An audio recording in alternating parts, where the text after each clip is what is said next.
It's become part of my routine because of how often smart contracts get overlooked. Whenever you interact with DeFi, that app usually asks for permission to access certain tokens. That's completely normal. Transaction goes through, everything works, and it's easy to move on to the next protocol. The important part is that those permissions can remain active afterward. That's where I think regular maintenance really matters. A project that looked reliable when the approval was signed can change months later. It might be abandoned, contract could be exploited, or platform could eventually turn out to be fraudulent. If the wallet is still giving that contract access, it creates unnecessary exposure that simply doesn't need to be there. That's why I make a point of reviewing active permissions from time to time instead of assuming they're all still safe. The method I'm showing today works with MetaMask, Trust Wallet, Phantom, and basically any wallet that supports EVM or Tron. I'd recommend watching the whole walkthrough because the process is short, and once it's done once, it's easy to repeat whenever the wallet needs another review. So a while back, I started looking for a faster way to audit wallet permissions. I tested several approaches, compared different tools, and after trying a few options, this scanner ended up being the one I preferred. The reason is pretty straightforward. It checks every active contract connected to wallet, organizes results in one place, highlights anything that deserves attention, and lets me revoke permissions I no longer want to keep. After using it across several wallets, it's become my go-to tool for this kind of check. So first I connect the wallet.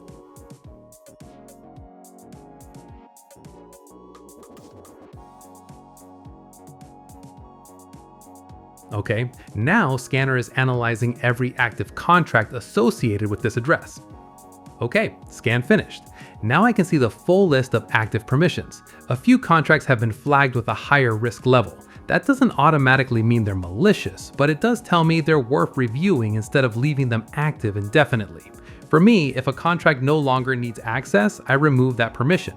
I'd rather clean things up now than leave unnecessary approvals attached to the wallet. So that's exactly what I'm doing. I'm revoking every permission that no longer has a purpose.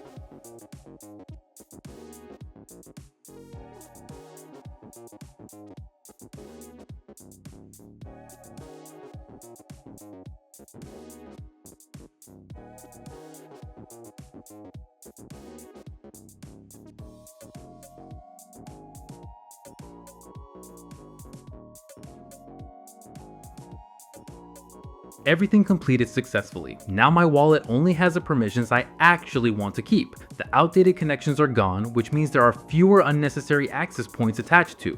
That's really the value of making this a regular habit. Instead of wondering whether old approvals are still active, I can verify them, remove anything I don't need, and keep the wallet in a much cleaner state.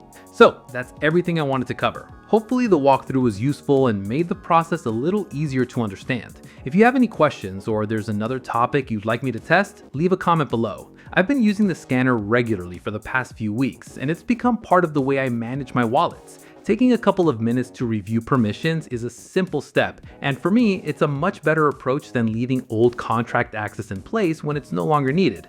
Thanks for watching.